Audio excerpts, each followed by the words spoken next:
कहानी का शीर्षक है सूझबूझ। नई नई शादी हुई संजना की। ठंड का मौसम और गुनगुनी धूप। संजना का मन हो रहा था गुनगुनी धूप में बैठकर गर्मा गर्म चाय पिया जाए, मगर उसके लिए पहले चाय बनाना आवश्यक है। वह अनमने से होकर रसोई घर की ओर गई चाय बनाने के लिए। रसोई घर में जाकर देखा सासू माँ वसुंधरा चाय बना रही हैं। संजना को देखकर वसुंधरा ने कहा, अभी सुबह सुबह तुम रसोई घर में क्यों आ गई बेटा? जाओ जाकर गुनगुनी धूप सेको। थोड़ी देर बाद तो तुम्हें तैयार होकर ऑफिस जाना है। सुबह वाली गुनगुनी धूप कहाँ नसीब होगी। मैं थोड़ी देर में चाय लेकर आती हूँ। सासू माँ की बात सुनकर संजना इतनी खुश हो गई कि उनके चरण स्पर्श करने के लिए झुकी तो वसुंधरा ने उसे बाहों से पकड़कर उठाते हुए कहा, नहीं बेटा, पैर छूने की आवश्यकता नहीं है। तुम हमारे घर में बहू नहीं, बेटी बनकर आई हो। बेटी, स्मृति की खाली जगह तुमने भर दी है।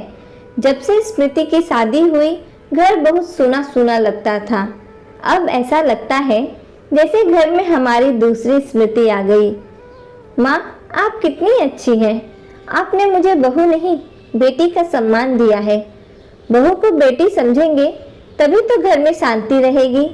तुम जाकर बैठो, मैं अभी चाय लेकर आती हूँ।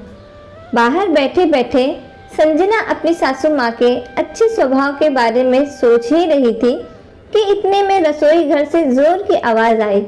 संजना दौड़कर घर में आई तो देखा गर्मा गर्म चाय सासू माँ के दोनों पैरों पर गिरी। आवाज़ सुनकर संजना के पति रिक्तिम भी नींद से उठकर हड़बड़ाकर रसोई घर में आ गया।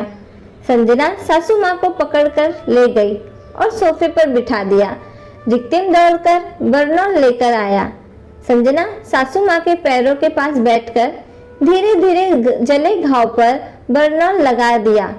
थोड़ी देर में वसुंधरा को आराम मिला तो वह उठकर फिर चाय बनाने जाने लगी तो संजना ने उसे पकड़कर सोफे पर बिठा दिया और कहा, आप कहीं नहीं जाएंगी माँ।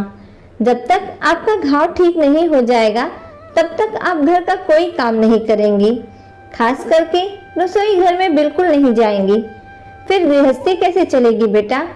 माँ, आपको मुझ पर भरोसा नहीं है क्या?